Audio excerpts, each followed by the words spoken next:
Hello guys, വീണ്ടും ഒരു recipe വീഡിയോയുമായിട്ട് വന്നിരിക്കുകയാണ്. ഇത് ഇൻസ്റ്റൻറ്റ് പാൻ കേക്ക് മിക്സാണ്. ഞാൻ ചുമ്മാ ഒന്ന് പരീക്ഷിച്ച് നോക്കാൻ വേണ്ടി മേടിച്ചതാണ്. നമ്മൾ ഈ പാൻ കേക്ക് എന്ന് കാണുമ്പോൾ നമുക്ക് വീട്ടിലുണ്ടാക്കാൻ പറ്റുമെന്ന് അറിയില്ലല്ലോ. സോ ജസ്റ്റ് ഒരു ഇൻസ്റ്റൻറ്റ് മിക്സ് മേടിച്ച് സക്സസ് ആവുകയാണെങ്കിൽ അല്ലാത്ത രീതി പരീക്ഷിക്കാം എന്നുള്ള രീതിയിൽ ഞാൻ വാങ്ങിച്ചതാണ്.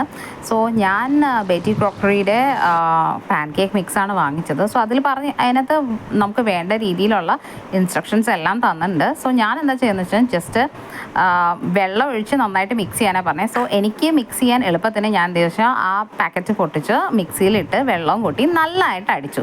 അപ്പോൾ നല്ല ദോശമാവ് പോലെ കിട്ടും. ചെറിയ രീതിയിലൊരു പൊങ്ങലൊക്കെ ഉണ്ട്.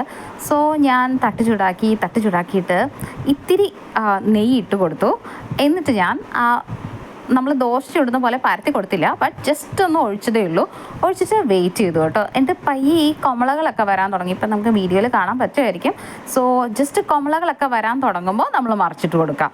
സോ ഫസ്റ്റ് വൺ എനിക്ക് ബാക്ക് സൈഡ് അങ്ങനെ എന്താ പറയുക പാൻ കേക്കിൻ്റെ കളറായിട്ട് തോന്നിയൊന്നുമില്ല. ബട്ട് സെക്കൻഡ് വൺ മുതൽ എൻ്റെ അടിപൊളിയായിട്ട് കിട്ടിയായിരുന്നു. സോ ഒരു ചെറിയൊരു ലൈറ്റിഷ് ബ്രൗൺ അല്ലെങ്കിൽ ഒരു ബ്രൗൺ കളറിൽ എന്ത് വന്നാലും തന്നെ. ഇപ്പോൾ എൻ്റെ ഫസ്റ്റ് വൺ കണ്ടോ, എനിക്കത്ര സാറ്റിസ്ഫൈയിങ് ആയില്ലായിരുന്നു. മേ ബി തട്ട് ചൂടാവുന്നതിൻ്റെയും എല്ലാത്തിൻ്റെയും ഒരു ഇത് വെച്ചിട്ടായിരിക്കാം. സോ ഫസ്റ്റ് വൺ അത്ര ബ്രൗണിഷ് ആയിട്ട് എനിക്ക് തോന്നിയില്ല. ബട്ട് സെക്കൻഡ് വൺ മുതൽ എൻ്റെ പാൻ കേക്ക് സൂപ്പർ ആവാൻ തുടങ്ങി. സോ ഇത് ഭയങ്കര ഈസിയാണ്. ഇതിനകത്ത് നമ്മളൊന്നും മിക്സ് ചെയ്യാനില്ല. ആകെ വെള്ളം കൂട്ടുക, നന്നായിട്ട് അങ്ങ് ഇതാക്കുക, നന്നായിട്ട് മിക്സ് ചെയ്യുക. സോ അതിന് വേണ്ടിയിട്ട് ഞാൻ മിക്സർ ഗ്രൈൻഡറാണ് യൂസ് ചെയ്തത്. നിങ്ങൾക്ക് എന്താ പറയുക അല്ലാണ്ട് ഒക്കെ ചെയ്യാൻ തോന്നുവാണെങ്കിൽ ദാറ്റ്സ് അപ് ടു യു.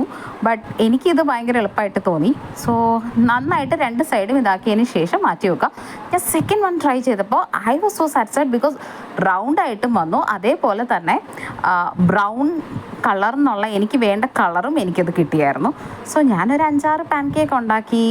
എന്നിട്ട് ഈ പാൻ കേക്ക് ഉണ്ടാക്കിയതിന് ശേഷം വളരെ എളുപ്പമാട്ടോ. എന്ന് വെച്ചാൽ നമുക്ക് വീട്ടിൽ മിൽക്ക് മെയ്ഡോ അല്ലെങ്കിൽ ചോക്ലേറ്റ് സിറപ്പോ അതും അല്ലെങ്കിൽ ഹണി, ഇതിലേത് വേണമെങ്കിൽ നിങ്ങൾക്ക് യൂസ് ചെയ്യാം. പിന്നെ പഴമൊക്കെ ഉണ്ടെന്നുണ്ടെങ്കിൽ പഴം വെച്ചിട്ടും എന്താ പറയുക ഇൻ ബിറ്റ്വീൻ വെച്ചിട്ട് അതേപോലെ തന്നെ ഹണി ഇതാക്കിയിട്ടും അങ്ങനെയും കഴിക്കാവുന്നതാണ്.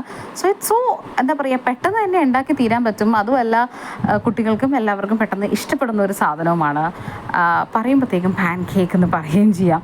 So this is nice instant pan cake. Try ചെയ്ത് നോക്കേണ്ടവർക്കൊക്കെ ട്രൈ ചെയ്ത് നോക്കാം. ദിസ് ഈസ് എന്താ പറയുക ഭയങ്കര വലിയ വിലയൊന്നുമില്ല. You can see that the second one കണ്ടോ, എനിക്ക് ആ പാൻ കേക്കിൻ്റെ കളറും എല്ലാം കിട്ടിയായിരുന്നു. സോ ഇങ്ങനെ ഞാനൊരു 6-6 എടുത്തു. എന്നിട്ട് ഇൻ ബിറ്റ്വീൻ ഞാൻ എന്താ പറയുക ഹണിയും ചോക്ലേറ്റ് സിറപ്പും അതേപോലെ തന്നെ അല്പം മിൽക്ക് മെയ്ഡും വെച്ചിട്ടാണ് ഞാൻ എടുത്തത്. എനിക്ക് ഭയങ്കര സ്വീറ്റ് ടൂത്താണ്. സോ ഞാൻ ഹണിയും അതേപോലെ തന്നെ ആദ്യം ഹണിയാണ് ഞാൻ പരീക്ഷിച്ചത്. Honey is nice actually. എന്താ പറയുക ഇതിനകത്ത് അവർ സ്വീറ്റ് കണ്ടൻറ്റ് ഒന്നും ആഡ് ചെയ്തിട്ടില്ല. So it's nice. പിന്നെ ഞാൻ ചോക്ലേറ്റ് സിറപ്പ് ആഡ് ചെയ്ത് നോക്കി. സോ ഇത് രണ്ടും എനിക്ക് സക്സസ് ആയിരുന്നു. I was so happy. എല്ലാവരും ഇത് ട്രൈ ചെയ്ത് നോക്കുക. ഇത് ഭയങ്കര എളുപ്പമാണ്. സോ ഇതേപോലുള്ള അടുത്ത റെസിപ്പിയുമായി വരുന്നവരെ ബൈ.